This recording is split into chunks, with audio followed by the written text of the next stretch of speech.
Hello all. इस lecture में हम पढ़ेंगे इंसेंटिव्स के बारे में, और इंसेंटिव्स में हम पढ़ेंगे फाइनेंशियल इंसेंटिव्स के बारे में। ये आपका ट्वेल्थ बिजनेस स्टडीज में डायरेक्टिंग चैप्टर के अंदर एक इम्पॉर्टेंट टॉपिक है, और ये आपको अच्छे से आना चाहिए। तो इंसेंटिव्स दो तरह की होती हैं, फाइनेंशियल इंसेंटिव्स होती हैं और नॉन फाइनेंशियल इंसेंटिव्स होती हैं।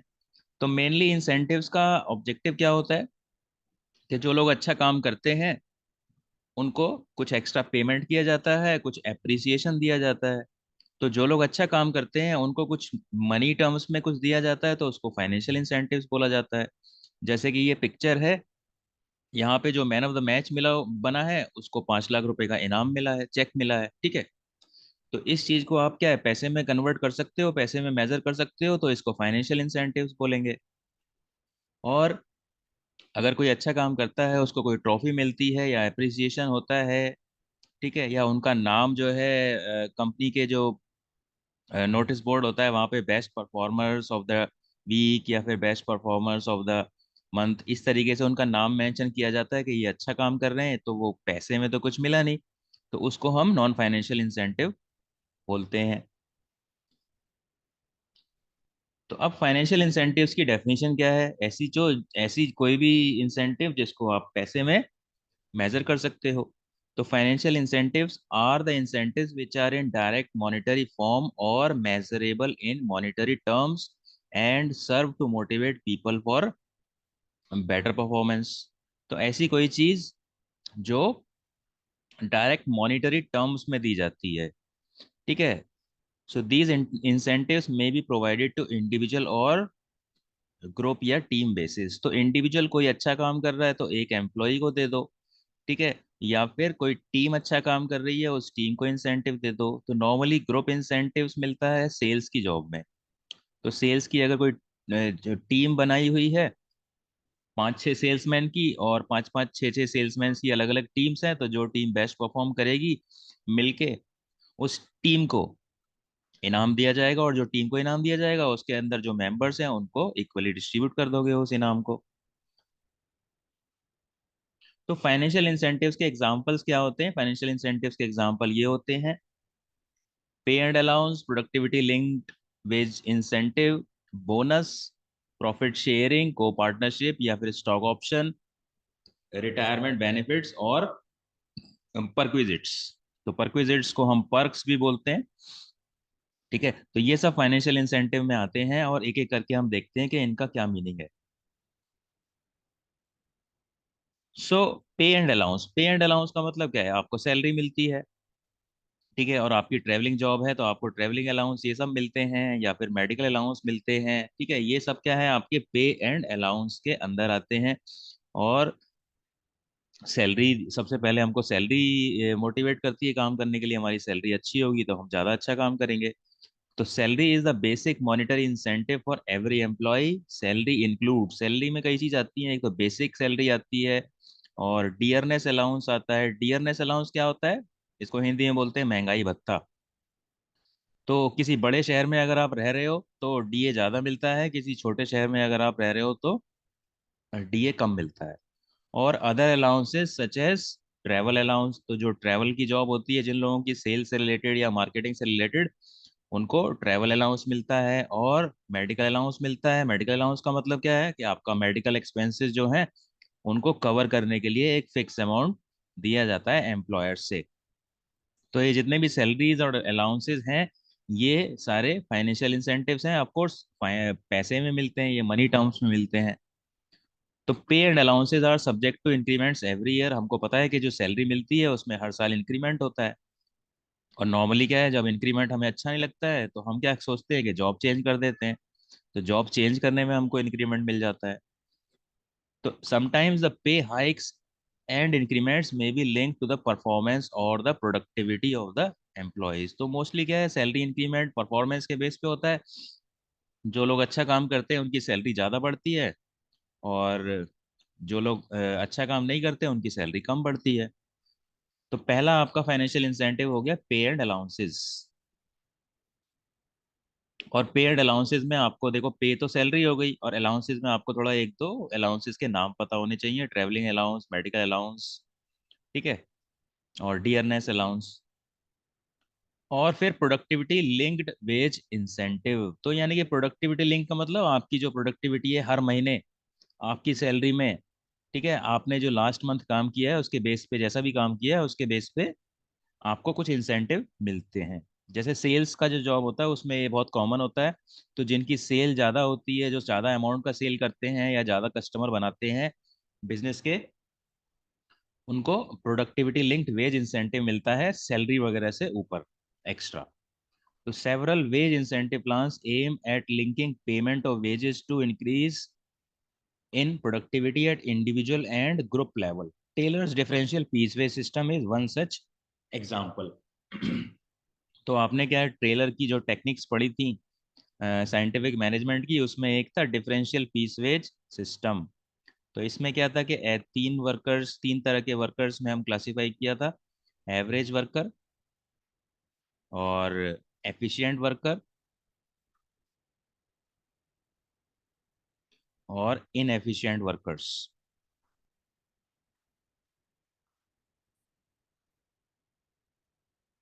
तो एवरेज वर्कर्स को आप किस रेट से वेजेस देते हो? स्टैंडर्ड रेट से देते हो, ठीक है। और एफिशिएंट वर्कर्स को क्या रेट देते हो? सपोज स्टैंडर्ड रेट 10 रुपए है, और एफिशिएंट वर्कर्स को आप क्या देते हो? मोर देन स्टैंडर्ड रेट देते हो, ठीक है। मान लो सपोज ये 12 रुपए के हिसाब से इनको देते हो, ठीक है। और इनएफिशिएंट वर्कर्स को आप स्टैंडर्ड रेट से कम के रेट पे देते हो, सपोज इनको 8 रुपए के रेट से देते हो, ठीक है।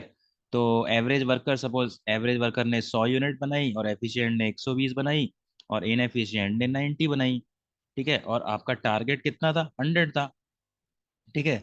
तो एवरेज वर्कर कितना कमाएगा? 100 × 10, 1,000 रुपये। और जो एफिशिएंट वर्कर है, 120 यूनिट बनाई है, ज़्यादा यूनिट बनाई है, तो उसका रेट भी बढ़ा दिया है, रेट 12 कर दिया है, तो इसको कितना मिलेगा? 1,440 रुपये ये कमाएगा, ठीक है। और इनएफिशिएंट वर्कर जो है, जो स्टैंडर्ड टारगेट से कम काम कर रहा है, उसको 8 रुपए के हिसाब से देंगे, तो उसकी कितनी होगी वेजेस? 720। तो यानी कि जो आप वेजेस कमा रहे हो वो आपके परफॉर्मेंस के हिसाब से डिसाइड हो गया है, यानी कि रेट भी डिफरेंट हो गया है, एवरेज के लिए अलग, एफिशिएंट के लिए अलग, इनएफिशिएंट के लिए अलग। तो इसके बारे में अगर आप डिटेल में देखना चाहते हो तो डिफरेंशियल पीस वेज सिस्टम का आप लेक्चर देख सकते हो, आपको ये बहुत अच्छे से समझ में आ जाएगा। और ये एक इम्पॉर्टेंट टेक्निक है साइंटिफिक मैनेजमेंट की, टेलर की, और एग्जाम में भी आती है और इसमें एग्जाम्पल भी देना पड़ता है। तो ये हो गई आपकी प्रोडक्टिविटी लिंक्ड वेज इंसेंटिव। उसके बाद बोनस। बोनस हमको पता है कि साल में एक बार मिलता है और दिवाली के टाइम पे मिलता है, और पिछले साल में आपने जो काम किया है उसके बेस पे मिलता है। तो जो अच्छा काम करता है उसको बोनस ज़्यादा मिलता है, और जो अच्छा काम नहीं करता है उसको कम बोनस मिलता है। सो bonus is the monetary incentive over and above the wages और सैलरीज ऑफ द एम्प्लॉयज और द वर्कर्स। और हमें क्या ध्यान रखना है? बोनस साल में एक बार मिलता है। तो ये हो गया बोनस। फिर प्रॉफिट शेयरिंग। प्रॉफिट शेयरिंग क्या होता है? प्रॉफिट का कुछ हिस्सा आपने एम्प्लॉयज में बांट दिया। देखो कोई अच्छी कंपनी है और उसने काफी ग्रो किया है, तो ग्रो करने का रीजन क्या है? वहाँ के एम्प्लॉयज हैं। तो कंपनी क्या करती है कि जो प्रॉफिट कमाती है, सपोज कंपनी ने 5 करोड़ प्रॉफिट कमाया, तो कंपनी क्या बोलती है? इस 5 करोड़ में से 1 करोड़ हम क्या है, एम्प्लॉयज को या वर्कर्स को डिस्ट्रीब्यूट कर देंगे, ठीक है, अकॉर्डिंग टू देयर परफॉर्मेंस। तो इसको क्या बोला जाता है? प्रॉफिट शेयरिंग, यानी कि प्रॉफिट का एक हिस्सा आपने वर्कर्स के साथ शेयर कर दिया है।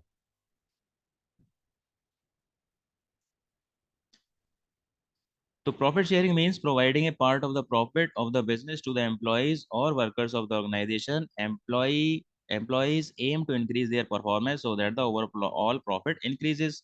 अब देखो प्रॉफिट का हिस्सा अगर एम्प्लॉयज को मिलेगा तो वो क्या कोशिश करेंगे? वो चाहेंगे कि प्रॉफिट ज़्यादा ज़्यादा हो, और प्रॉफिट ज़्यादा ज़्यादा होगा तो उनको उसका हिस्सा भी ज़्यादा मिलेगा, ठीक है। तो प्रॉफिट ज़्यादा कैसे होगा? कंपनी जब ग्रो करेगी, लोग अच्छा काम करेंगे, ज़्यादा काम करेंगे, तो इसीलिए वर्कर्स मोटिवेट होते हैं ज़्यादा काम करने के लिए। ज़्यादा काम करेंगे, अच्छा काम करेंगे, तो कंपनी की सेल बढ़ेगी, सेल बढ़ेगी तो प्रॉफिट बढ़ेगा, और जब प्रॉफिट बढ़ेगा तो उस प्रॉफिट का एक हिस्सा उनको एक फाइनेंशियल इंसेंटिव की तरह मिलेगा। फिर को पार्टनरशिप और स्टॉक ऑप्शंस। तो देखो, जो बड़ी कंपनीज होती हैं, अगर हम बोलें कि पब्लिक कंपनीज के हमको पता है कि शेयर्स होते हैं, ठीक है। तो कुछ शेयर्स हमने क्या किया, एम्प्लॉयज को दे दिए, और वो भी एक डिसब्सिडाइज्ड रेट पे। तो इसको बोला जाता है एम्प्लॉयज स्टॉक ऑप्शन प्लान, तो ईसॉप ईसॉप बोला जाता है इसको। और ये अकाउंटिंग के अंदर, शेयर कैपिटल के अंदर एक टॉपिक है।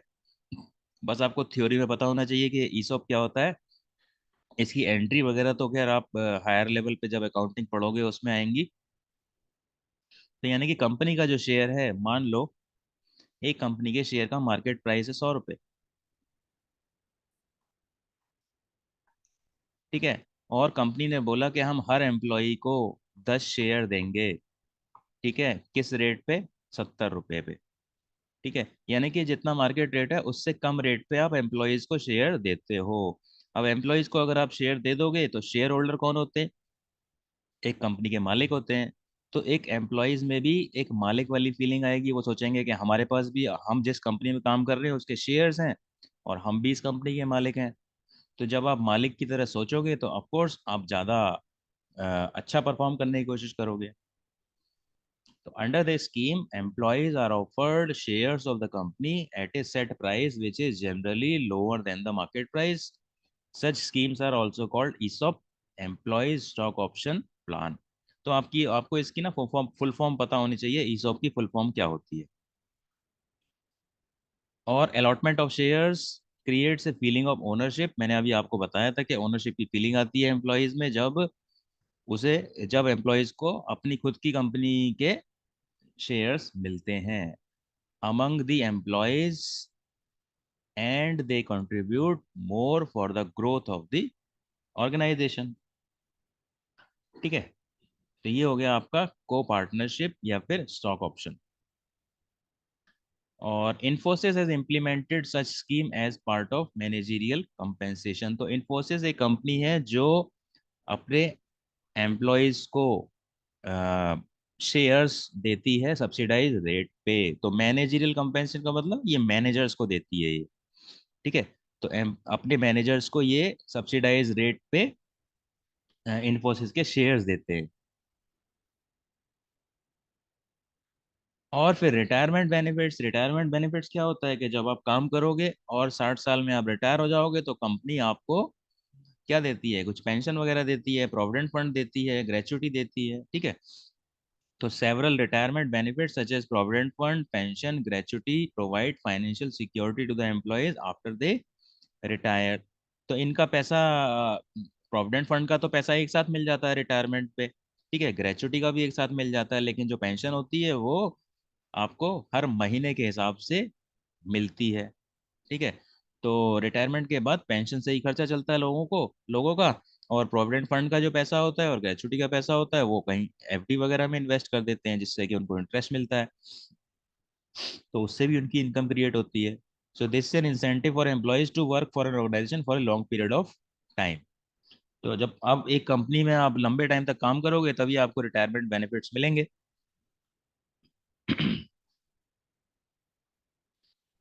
और नॉर्मली ग्रेचुटी का तो रूल होता है कि किसी कंपनी में आप 5 साल तक काम करोगे तभी आपको ग्रेचुटी मिलती है, अदरवाइज नहीं मिलती।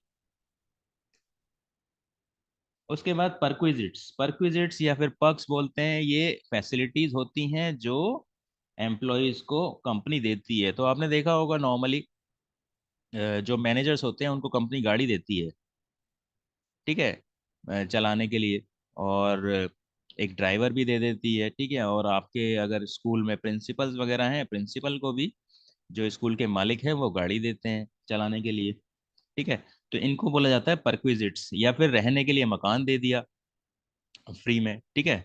तो ये सब क्या आते हैं, परक्विजिट्स में आते हैं। In some companies perquisites and fringe benefits, इनको फ्रिंज बेनिफिट्स भी बोलते हैं, are offered over and above the salary such as free housing and medical facilities, free vehicle, free education for children. तो बच्चों की एजुकेशन के लिए भी फैसिलिटी मिलती है, जैसे कि जो आप देखो स्कूल में जो टीचर्स होते हैं उनके बच्चे फ्री में पढ़ सकते हैं स्कूल के अंदर।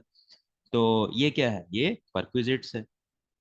So these measures help to provide motivation to the employees and managers. तो ये थी आपकी सारी फाइनेंशियल इंसेंटिव्स, और ये आपको पता होना चाहिए, और इसके ऊपर क्वेश्चन आता है तो आपको एटलीस्ट 4-5 तो याद होनी चाहिए। तो ये क्या थी? एक तो पे अलाउंस था, प्रोडक्टिविटी लिंक वेज इंसेंटिव था, बोनस था, प्रॉफिट शेयरिंग था, को पार्टनरशिप था या स्टॉक ऑप्शन था, रिटायरमेंट बेनिफिट्स था, और परक्विजिट्स था। तो ये आपको याद होने चाहिए, इन पे क्वेश्चंस आता है। So that is it for this lecture. Thank you.